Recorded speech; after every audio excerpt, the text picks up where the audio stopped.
వరంగల్ విమానాశ్రయం ఏర్పాటుకు కేంద్రం సిద్ధంగా ఉన్నప్పటికీ గత ప్రభుత్వం సహకరించలేదని కేంద్ర మంత్రి కిషన్ రెడ్డి ఆరోపించారు.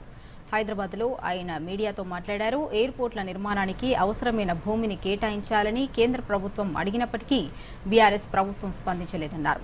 తెలంగాణలో హైదరాబాద్ మినహా ఎక్కడ విమానాశ్రయం లేదని, రెండో ఎయిర్పోర్ట్ను ఏర్పాటు చేసుకోవాల్సిన అవసరం ఉందని కిషన్ రెడ్డి తెలిపారు.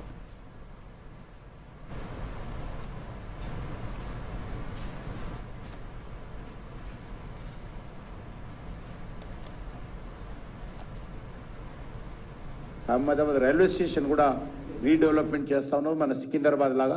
కాబట్టి అదొకసారి పూర్తి అయిపోతే అక్కడ లైన్స్ కొద్దిగా మనకు ఫ్రీ ఉంటే వెంటనే కచ్చి కూడా రైలు వేయడానికి కోసం రైల్వే మినిస్ట్రీ అంగీకరించింది. అది కూడా పూర్తి చేస్తామని ఈ సందర్భంగా మనయేస్తా ఉన్నాను.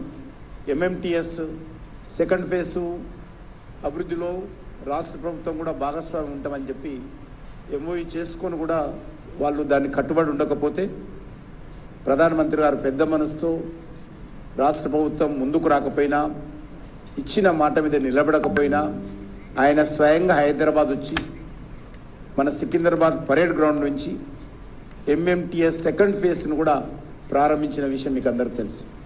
అదే కాకుండా యాదాద్రి కానీ యాదగిరి గుట్ట కానీ ఆడ ఎంఎంటీఎస్ అక్కడి వరకు ఎక్స్టెండ్ చేయాలని చెప్పి నిర్ణయం తీసుకోవడం జరిగింది.